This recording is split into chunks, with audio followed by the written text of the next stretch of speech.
Welcome to Padma's video. இன்னைக்கு நம்ம பொரித்த அடை தாங்க பார்க்க போறோம். சத்தானதும் கூட, ஈவினிங் ஸ்நாக்கா செய்யலாம், டேஸ்டாவும் இருக்கும், டீ டைம்ல செய்யலாம். இந்த வீடியோ பார்த்துட்டு பிடிச்சிருந்தா கட்டாயம் ஒரு லைக் போட்டுருங்க. புதுசா பார்க்குறவங்க ப்ளீஸ் சப்ஸ்கிரைப் பண்ணி என்னோட சேனலை சப்போர்ட் பண்ணுங்க. வாங்க வீடியோக்குள்ள போகலாம்.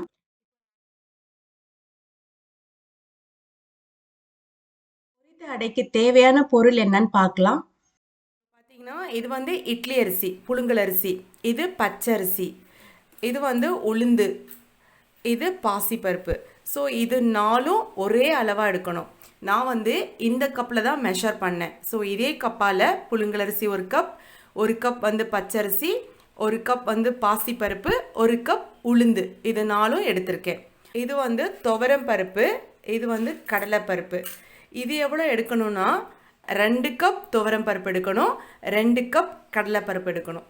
கடலைப்பருப்பு 2 கப், துவரம் பருப்பு 2 கப், இது எல்லாமே ஒரு கப். ஸோ இதுதான் மெஷர்மெண்ட்டு. அரிசியை தனியாக ஊற வச்சுக்கணும். அதுக்கப்புறம் பருப்பு எல்லாத்தையும் ஒன்றா ஊற வச்சுக்கலாம். ஸோ இப்போ 2 மணி நேரம் ஊறிடுச்சு நல்லா. இப்போது இதை நல்லா கழுவிட்டு அரிசியையும் பருப்பையும் அரைக்கணும். அதோடு சேர்த்து சோம்பு 1 ஸ்பூன், மிளகு 1/4 ஸ்பூன், சீரகம் 1/4 ஸ்பூன், நான் மிளகா வந்து 4 எடுத்திருக்கேன், நீங்கள் காரத்துக்கு ஏற்ற மாதிரி எடுத்துக்கலாம். ஸோ இதையும் சேர்த்து அரைக்கணும். ஃபஸ்ட்டு நம்ம இந்த 4 பொருளையும் மிக்சியில் கரகரப்பாக அரைச்சிட்டு அதோட பருப்பையும் அரிசியையும் போட்டு ரொம்ப நைஸாக அரைக்கக்கூடாது, கொஞ்சம் குறைன்னு அரைச்சிக்கணும்.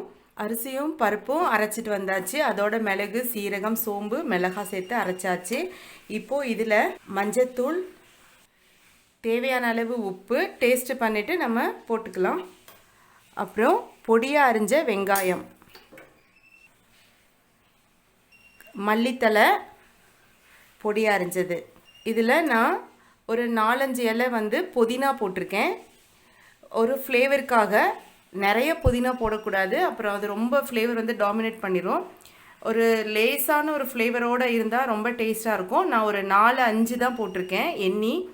நீங்கள் அது வேண்டான்னா அது போடாமல் கூட இருக்கலாம், வெறும் மல்லித்தலை மட்டும் போட்டுக்கலாம். இதை நல்லா மிக்ஸ் பண்ணிக்கலாம்.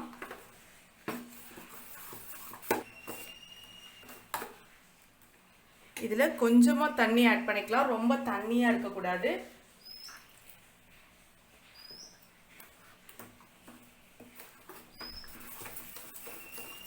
நல்லா மிக்ஸ் பண்ணியாச்சு.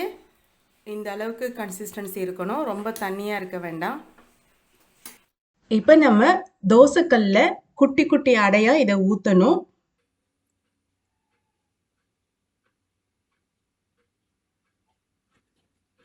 நம்ம பொரிக்கிறதுக்கு முன்னாடி ஃபர்ஸ்ட் நம்ம தோசைக்கல்ல லேசா வேக வச்சு எடுத்துக்கணும். கொஞ்சமா எண்ணெய் ஊற்றிக்கலாம்.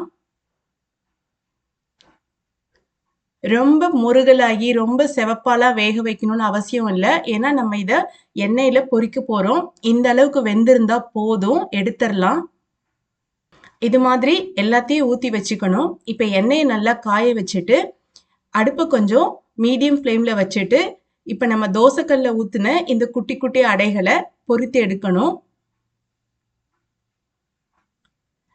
எண்ணெயை வந்து கொஞ்சம் ஸ்லோ ஃப்ளேமில் மீடியம் ஃப்ளேமில் வச்சுட்டு கொஞ்சம் பொறுமையாக நல்லா கோல்டன் ப்ரௌன் வர வரைக்கும் திருப்பி போட்டு எடுக்கணும். இப்போ நல்ல கோல்டன் கலர்ல வந்துருச்சு, எடுத்துடலாம். நம்ம இதே மாதிரி எல்லா குட்டி குட்டி அடைகளையும் நம்ம பொரிச்சு எடுத்துடணும். சூப்பராக ரெடி ஆயிடுச்சுங்க நம்மளுடைய பொரித்த அடை. நீங்களும் ட்ரை பண்ணி பாருங்க, ரொம்ப டேஸ்டா இருக்கும். ஈவினிங் ஸ்நாக்காக செய்யலாம், சத்தானதும் கூட. உங்களுக்கு இந்த வீடியோ பிடிச்சிருந்துச்சுன்னா லைக் பண்ணுங்க, ஷேர் பண்ணுங்க, கமெண்ட் பண்ணுங்க. புதுசாக பார்க்குறவங்க ப்ளீஸ் சப்ஸ்கிரைப் பண்ணி என்னோட சேனலை சப்போர்ட் பண்ணுங்க. தேங்க்யூ.